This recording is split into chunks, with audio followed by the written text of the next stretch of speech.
રાજ્યમાં બેફામ બની ગયેલા ખનિજ માફિયા ઉપર ખાણ ખનિજ વિભાગ કાર્યવાહી કરશે। ગેરકાનૂની પ્રવૃત્તિ કરતા લોકોને પોલીસ રોકશે, પણ સવાલ એ છે કે પોલીસ ભ્રષ્ટાચાર કરશે, હપ્તા લેશે, મંત્રીઓ કૌભાંડ કરશે તો તેમને કોણ રોકશે? છેલ્લા કેટલાય સમયથી ગુજરાતનું અમરેલી છે ચર્ચાનો વિષય બન્યું છે, કારણ કે અમરેલીમાં પાટીદાર દીકરી પાલગોટીનું સરઘસ કાઢવામાં આવે છે। અમરેલીમાં દલિત યુવાનની જાહેરમાં હત્યા થાય છે અને હવે પોલીસની નીતિમત્તા પર અનેક પ્રશ્નો ઉઠી રહ્યા છે। નમસ્કાર, આપની સાથે હું ભગવતી વિશાવડિયા। અમરેલીમાં પોલીસ કોનું માને છે તે સૌથી પહેલો પ્રશ્ન છે, કારણ કે તમે દરેક ઘટનાને ખૂબ જ ઊંડાણપૂર્વક જુઓ તો તમને સમજાય કે રાજ્યમાં બધાને જે નિયમો લાગુ પડે છે, ગૃહમંત્રી જે પ્રમાણે નિયમો આપે છે, આદેશ આપે છે, બધા પાલન કરે છે, પરંતુ અમરેલી પોલીસ આ પ્રકારનું વર્તન કરે છે, એક પણ નિયમો પાલન નથી કરતી તેવી ઘટનાઓ જ્યારે સામે આવે ત્યારે સાબિત થાય કે પોલીસ મનમાની કરે છે તેવા આક્ષેપો લાગે છે અને લોકમુખે પણ ચર્ચાઈ રહ્યું છે કે પોલીસ છે તે પોતાનું મનનું ધાર્યું કરે છે। અમરેલી પોલીસ કેટલું માને છે, કોનું માને છે તે ઘટનાઓ છે તે સાબિતી આપે છે। ઘટના એવી છે કે અમરેલીના લીલિયામાં ખુલ્લેઆમ દારૂનું વેચાણ થાય છે અને તે અંગે એક વિડીયો વાયરલ થાય છે, જ્યારે ભાજપના જ નેતા લીલિયા પોલીસ સ્ટેશનમાં અમરેલી એસપી સંજય ખરાતને મળવા પહોંચે છે ત્યારે ઉલ્ટા ચોર કોટવાલ કો દાટે જેવી પરિસ્થિતિનું નિર્માણ થાય છે।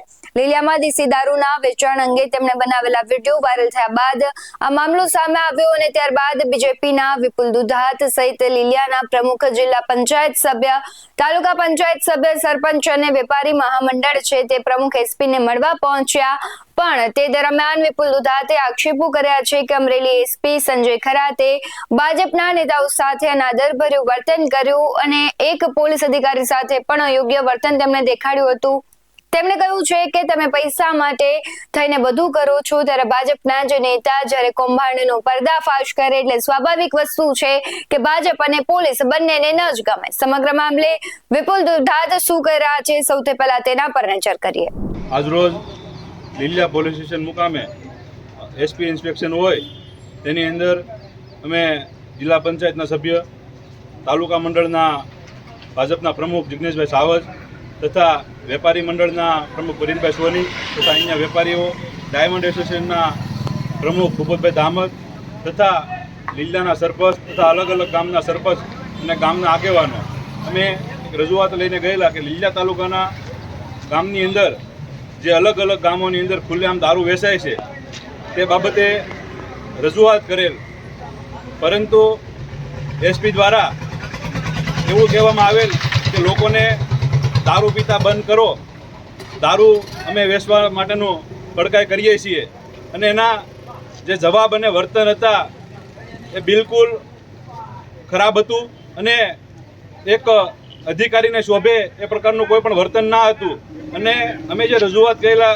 એમાં લોકો ઉપર આક્ષેપ કરવામાં આવેલ કે અમે આ બધું પૈસા માટે કરીએ છીએ। તો મારી આ મીડિયાના માધ્યમથી એસપીને ચેલેન્જ છે કે લીલિયા તાલુકાની અંદર જે ગામની અંદર જઈને પૂછો કે વિપુલ દુધાત જિલ્લા પંચાયતના સભ્ય કે મારા પિતાશ્રી હતા મગનભાઈ દુધાત, અમે ક્યારેય અમારો પરિવાર પૈસા માટે કરતો નથી, એ લીલિયાની જનતાને ખૂબ સારી રીતે જાણે છે અને તમારા જેવા અધિકારીઓને અમારે સર્ટિફિકેટની કોઈ જરૂર નથી કે અમારે કોઈ સાબિતી કરવાની જરૂર નથી। આપ અહીંયા લીલિયાની પોલીસ, આપ એલસીબી જાણે છે કે આ બધું દારૂ, રેતી પૈસા માટે ચાલે છે અને હપ્તાની સિસ્ટમ છે।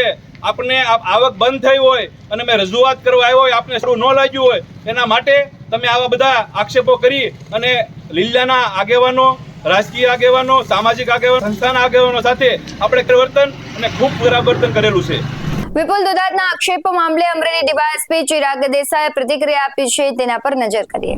લીલિયા તાલુકાના જિલ્લા પંચાયત સદસ્ય વિપુલભાઈ દુધાતનાઓ દ્વારા ગઈકાલના રોજ એક દારૂ વેચતાનો આક્ષેપ કરતો અને એક વિડીયો વાયરલ કરેલ, જે બાબતે લીલિયા પોલીસ દ્વારા તાત્કાલિક ચેક કરતા કનુભાઈ વાઘેલાઓનો પ્રોહિબિશનનો ગુનો દાખલ કરવામાં આવેલ અને કડક કાર્યવાહી હાથ ધરવામાં આવેલ।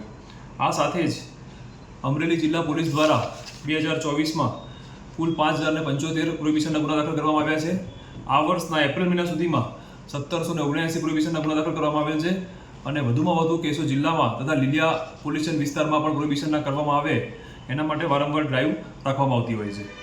વિપુલભાઈ દુધાતનાઓ દ્વારા 26 તારીખના રોજ સાંજે એલસીબીની ટીમ, ગોયલ સાહેબની ટીમે રસ્તામાં કોઈ ઇલીગલ રેતી ભરીને ટ્રેક્ટર જતું હોય જેને પુંજાબાદર ખાતેથી પકડેલું હતું, તે બાબતમાં પણ કનુભાઈ ESI સાથે કોન્ફરન્સ કોલ દ્વારા ટ્રેક્ટરને છોડી મૂકવા માટે ભલામણ કરવામાં આવી હતી.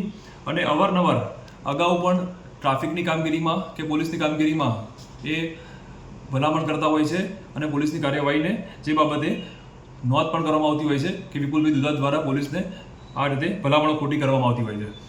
લીલિયા પોલીસ દ્વારા આવા કોઈ પણ બનાવો રેતીના હોય, દારૂના હોય, તેના માટે કાયદેસરની કાર્યવાહી કરવામાં આવતી હોય છે. આજે આ જ બાબતે એસપી સરના ઇન્સ્પેક્શન દરમિયાન વિપુલભાઈ દુધાતનાઓ પોતાના અલગ અલગ 10 માણસો સાથે રજૂઆત કરવા આવેલ. એસપી સરનાઓ દ્વારા એ બાબતે પ્રોહિબિશનની બાંહેધરી પણ આપેલ અને કાર્યવાહી કડકમાં કડક કરવામાં આવશે જણાવવામાં આવેલ. સાથે જ વિપુલભાઈ દુધાતનાઓની જે અલગ અલગ નોંધો કરેલ છે તેનું ધ્યાન દોરતા અને એમને રજૂઆત ઉગ્ર કરતા અંતે પોતે ત્યાંથી બહાર નીકળી ગયેલ અને બહાર જઈને પોલીસ પર ખોટા આક્ષેપો કરવામાં આવ્યા. આ માત્ર અમરેલીમાં જ નહીં પણ સમગ્ર રાજ્યમાં સરખી પરિસ્થિતિ જ છે. જ્યાં જુઓ ત્યાં ભ્રષ્ટાચાર થઈ રહ્યો છે. પોલીસ પર રેતી અને દારૂના વેચાણ માટે હપ્તા લેવાના આક્ષેપો લાગી રહ્યા છે. પોલીસના અધિકારીઓ લાંચ લેતા પકડાય છે. 2 નંબરના ધંધા બેફામ ચાલે છે. પણ તું તારું કરી લે, હું મારું કરું, બંનેનું ચાલે એટલે બંનેનું બહાર ન આવે, એ રીતની જે પરિસ્થિતિઓ સર્જાય છે અને એ રીતનું વર્તન કરવામાં આવે છે એટલે ક્યાંક ને ક્યાંક રાજ્યમાં આવી ઘટનાઓ વધતી જાય છે. આ ઘટનામાં ગૃહમંત્રી શું કરશે તેના પર નજર રહેશે, કેમ કે ગૃહમંત્રી બધાના સરઘસ કાઢે છે તો આમના કાઢશે કે નહીં તેના પર બધાની નજર રહેશે અને પોલીસ પર શું એક્શન લેશે. કદાચ જો આમાં પોલીસની સંડોવણી હોય તો પોલીસ પર કયા એક્શન લેવામાં આવશે, ગૃહમંત્રી શું એક્શન લેશે તેના પર બધાની નજર રહેશે. આ મુદ્દે આપનું શું કહેવું છે કમેન્ટ કરી જરૂરથી જણાવજો. આવા જ વધુ અહેવાલો સાથે ફરી મળતા રહીશું. તમે અમારી YouTube ચેનલને સબસ્ક્રાઇબ કરવાનું, અમને Facebook અને Instagram પર ફોલો કરવાનું ભૂલશો નહીં. બાકી અવનવી અપડેટ્સ મેળવવા માટે આપ જોતા રહો BS9 TV ન્યૂઝ.